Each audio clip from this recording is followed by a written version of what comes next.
तो उत्तरकाशी के सिलक्यारा टनल में 16 दिनों से 41 मजदूर फंसे हुए हैं। सिलक्यारा टनल में श्रावस्ती के 6 मजदूर फंसे हुए हैं, जिनके घर वालों का रो रो कर बुरा हाल हो गया है। मजदूर के परिजनों के सब्र का बांध अब टूट रहा है।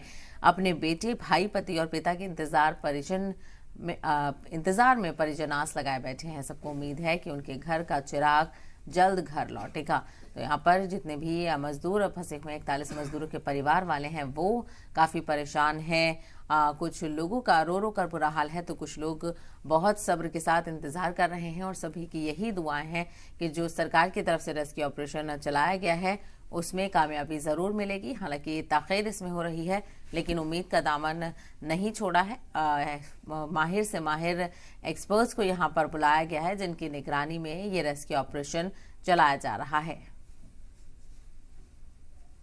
आज हुईगा टनल में फंसे 16 दिन हुईगा। अपने लड़का कारण हम लोग बहुत रोई थे, एकदम आंसू गिरते हैं। दिन रात बिना नहीं रोए, खाए पानी नहीं, मुँह मजा थे।